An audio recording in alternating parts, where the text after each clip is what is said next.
আসসালামু আলাইকুম viewers, welcome back to my channel yummy table by Nusrat. আশা করি সবাই ভালো আছেন। আজকে আমি আপনাদের সাথে শেয়ার করব ট্রপিক্যাল হুইপ ক্রিম নিয়ে। এই ক্রিমের সকল খুঁটিনাটি বিষয়গুলো এবং কিভাবে পারফেক্টলি স্মুথ টেক্সচারের ক্রিম তৈরি করতে পারবেন সে সম্পর্কে ধারণা দিব। তাই ভিডিওটি না টেনে মনোযোগ দিয়ে পুরো ভিডিওটি দেখবেন। প্রথমে এই ক্রিমের দাম সম্পর্কে বলছি।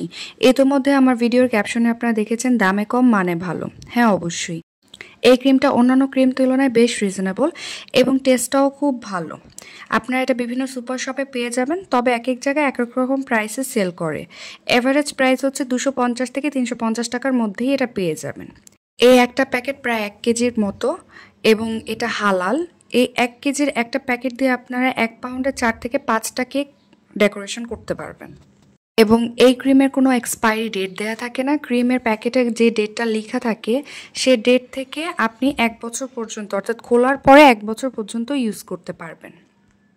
তবে ক্রিমটা খোলার পর 3 থেকে 4 মাসের মধ্যে ক্রিমটা শেষ করার চেষ্টা করবেন, বেশি দিন রাখা উচিত না। প্যাকেটের গায়ে বিভিন্ন নিয়ম লেখা আছে, কিন্তু তারপর অনেকের অভিযোগ ক্রিমটা কেন পারফেক্টলি স্টিফ হয় না।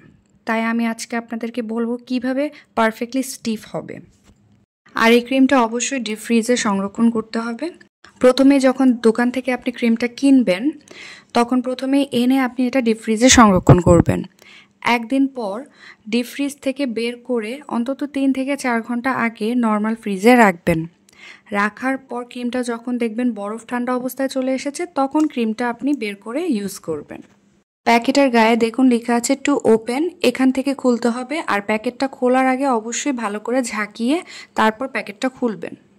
প্যাকেটটা খোলার পর আপনি আপনার প্রয়োজন মতো ক্রিমটা নিয়ে সাথে সাথে প্যাকেটটা সিল করে ডিপ ফ্রিজে রেখে দিবেন। প্যাকেটটা কিভাবে সিল করবেন, যেখান থেকে প্যাকেটটা খুলবেন সেখানে আপনি র্যাপ পেপার দিয়ে ভালো করে মুড়ে তারপর ডিপ ফ্রিজে রাখবেন, অথবা ভিডিওতে দেখানো এরকম একটি কন্টেনারে ভরে ক্রিমটা ভরে তারপর ডিপ ফ্রিজে রেখে দিবেন। তাহলে আর ক্রিমটা নষ্ট হওয়ার চান্স থাকবে না। দেখা যায় ক্রিমটা এরকম নষ্ট হয়ে গেলে আপনি যখন বিট করবেন তখন ক্রিমটা স্টিফ হতে চাইবে না। এখন আমি আপনাদেরকে দুটো টিপস দিচ্ছি। ক্রিমটা যদি কোনোভাবেই আপনাদের স্টিফ না হয় তখন 1 কাপ ক্রিমে আপনি 1 টেবিল চামচ গুঁড়া দুধ অ্যাড করে তারপর ক্রিমটা বিট করবেন, অথবা ক্রিমটা বিট করার পর একটি পাত্রে বরফ নিয়ে তারপর ক্রিমের পাত্রটা উপরে রেখে বিট করবেন। আশা করি এরপর কোনো ঝামেলা পোহাতে হবে না। এখানে আমি একটি শুকনো পাত্র নিয়ে নিয়েছি। বাটিটা অবশ্যই শুকনো নিতে হবে, তাই পাত্রটা একটু টিস্যু দিয়ে মুছে তারপর ক্রিমটা ঢালবেন। আমি এখানে 1 কাপ ক্রিম নিয়ে নিয়েছি। আমি আমার প্রয়োজন মতো ক্রিম নিয়েছি। আর ক্রিমটা একটু অল্প অল্প করে বিট করার চেষ্টা করবেন। 1 কাপ করে নিয়ে তারপর বিট করার চেষ্টা করবেন। বেশি ক্রিম একসাথে বিট করতে গেলেও দেখা যায় স্টিফ হয় না। আর এখন যেহেতু গরমকাল তাই এই ক্রিমটা নিয়ে একটু ঝামেলা পোহাতে হয়। শুধু এই ক্রিমটা না, যে কোনো ধরনের ক্রিমই গরমকালে স্টিফ হতে চায় না। তাই আমি যে টিপসটি দিয়েছি সেগুলো ফলো করবেন। এবং আরেকটা টিপস ফলো করতে পারেন, সেটা হচ্ছে আপনি ক্রিমটা যেই বাটিতে বিট করবেন সেই পাত্রটা এবং বিটারের স্ট্যান্ড যেগুলো থাকে দুইটা, সেই স্ট্যান্ড দুইটা ডিপ ফ্রিজে 1 থেকে 2 ঘন্টার জন্য রেখে দিতে পারেন। তারপর বের করে আপনি ক্রিমটা বিট করবেন। আশা করি এরপর আর কোনো ঝামেলা হবে না।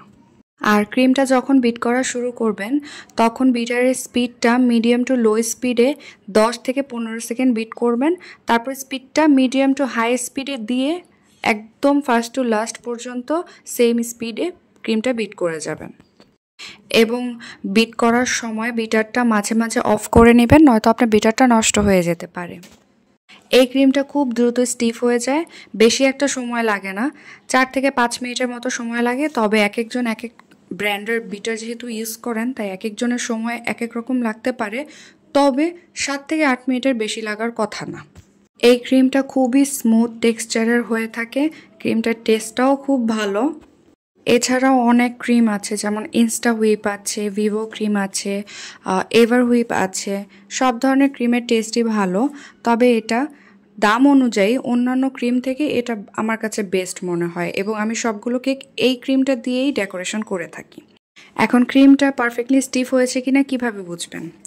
আপনার বাটিটা একটু উল্টো করে ধরবেন। যখন দেখবেন ক্রিমটা আর পড়ে যাচ্ছে না তখন আপনাদের বুঝতে হবে ক্রিমটা পারফেক্টলি স্টিফ হয়ে গিয়েছে।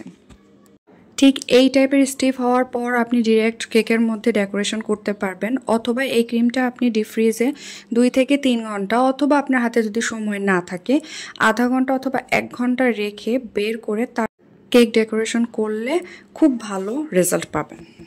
একটি স্প্যাচুলা দিয়ে আমি ক্রিমের পাত্রটা চারদিক থেকে ক্রিমটা ক্লিন করে দেখাচ্ছি। দেখুন কি সুন্দর স্টিফ হয়েছে, উপর থেকে না ঝাঁকালে পড়েও যাচ্ছে না।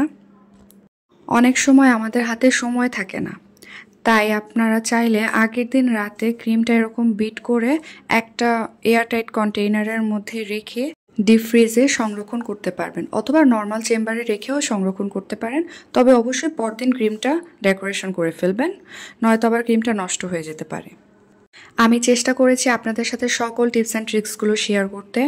আশা করি এই ট্রপিক্যাল হুইপ ক্রিম নিয়ে আর কোনো সমস্যায় আপনারা ভুগবেন না, আর কোনো ঝামেলা পোহাতে হবে না। আমি কোনো প্রফেশনাল বেকার্স না, তাই আমার ভুলগুলো ক্ষমা সুন্দর দৃষ্টিতে দেখবেন। আমার টিপসগুলো ভালো লেগে থাকলে অবশ্যই আমার চ্যানেলটা সাবস্ক্রাইব করবেন এবং লাইক কমেন্ট করে পাশে থাকবেন। Thanks for watching. আল্লাহ হাফেজ।